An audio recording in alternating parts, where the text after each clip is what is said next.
মহাপাপাতি পাপানি গীতাধ্যায়ী করোতি চেত ন কিঞ্চিৎ পিষ্যতে তস্য নলিনী দলমম্ভসা। গীতা অনুশীলনকারী ব্যক্তির দেহে পাপ টিকতে পারে না, পদ্মপত্রে যেরকম জল টেকে না, গীতা অনুশীলনকারী ব্যক্তির দেহে পাপও টেকে না।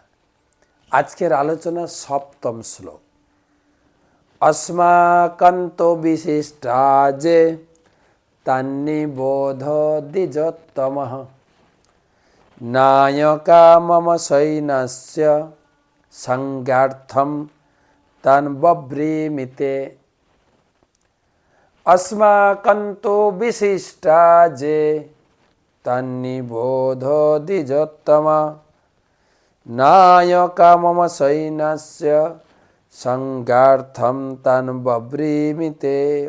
অনুবাদ: হে দ্বিজোত্তম, আমাদের পক্ষে যে সমস্ত সেনাপতিগণ সামরিক শক্তি পরিচালনার জন্য রয়েছেন, আপনার অবগতির জন্য আমি তাদের সম্বন্ধে বলছি। এতক্ষণ দুর্যোধন বিপরীত পক্ষীয় পাণ্ডবদের সৈন্যের বর্ণনা দিচ্ছিলেন, একদম নাম গুনে গুনে। ধৃষ্টদ্যুম্ন, ভীম, অর্জুন, চেকিতান, কুন্তিভোজ, দ্রৌপদীর পুত্রগণ, সুভদ্রার পুত্র, সবাই বড় বড় মহারথী গুরুদেবের সামনে অপরপক্ষের সৈন্যের প্রশংসা করছিলেন। দেখবেন আপনি বাড়িতে আপনার ছেলে মেয়ের সামনে পাড়ার ছেলে মেয়ের প্রশংসা করবেন। জানিস দেখতো মাসিমার ছেলেটা, কাকিমার ছেলেটা, ওদের মেয়েটা কত ভালো, কত সুন্দর পড়াশোনা করে, কত মিষ্টি ব্যবহার, বাবা মার অনুগত, যা বলে তাই শোনে।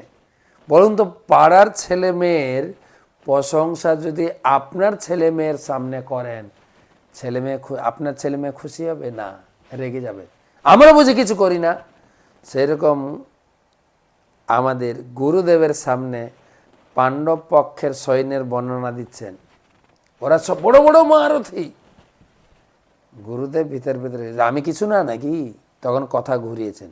গুরুদেব ওদের কথা ছেড়ে দিন, আমাদের দলে কত বড় বড় মহারথী আছে আমি এখন বর্ণনা করব।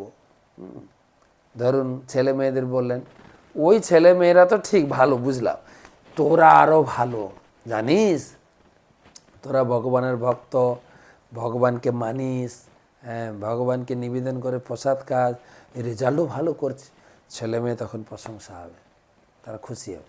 সেভাবে দুর্যোধন কথা ঘুরিয়েছেন। বুঝে ওদের ছাড়ুন, এখন আমাদের কথা, অর্থাৎ দুর্যোধনের কাছ থেকেও পরিবার পরিকল্পনা শিখতে হবে। সংসার কিভাবে সামলাবেন দুর্যোধনের কাছে শুনুন। কালকে আমরা আলোচনা করব কে কে আমাদের কৌরবদের পক্ষে আছেন, কালকে আলোচনা।